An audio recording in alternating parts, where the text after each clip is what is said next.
The little hummingbird got herself into trouble because she was flying too fast. She crashed straight into a vegetable patch and got stuck, unable to move. When the woman noticed her and realized she was still alive, she gently pulled her out and saved her. After resting for a while, the tiny bird finally flew away. But the very next day, something unexpected happened again. While drinking water, the hummingbird's tongue got stuck, and once more she couldn't escape on her own. The woman rushed to help, carefully freeing her and placing her in her palm. This time, the little bird was too weak to fly. Worried, the woman brought her inside and tried offering water, but the bird backed away nervously, uninterested. Then the woman had an idea. She picked a fresh flower and held it out. Almost instantly, the hummingbird began drinking the nectar eagerly. Seeing this worked, the woman placed her near the flowers and let her feed at her own pace. With gentle care and patience, the hummingbird slowly regained her strength. Her dull feathers became bright again and her eyes sparkled with life.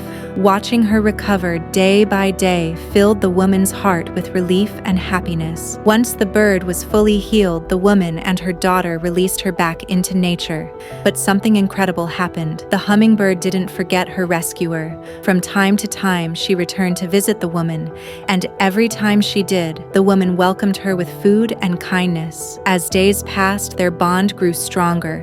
Whenever the hummingbird came back, she would dance happily in the yard, chirping as if sharing stories from the outside world.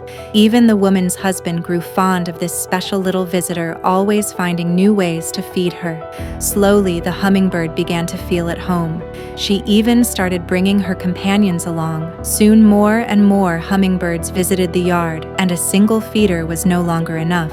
So the woman prepared sugar water, filled special containers, and hung them throughout the garden. The sweet scent attracted even more hummingbirds. They fluttered through the yard like tiny living fairies. To make sure everyone was cared for, the woman added many more feeders, turning her backyard into a true paradise for them. In return for her kindness, the very first hummingbird chose to build her home there. She brought the most precious gift: she had her trust. What began as a simple act of rescue became a lifelong bond. Sometimes the smallest kindness carries the greatest power. A life once saved returned with love, gratitude, and warmth, proving that the connection between humans and nature is never one-sided.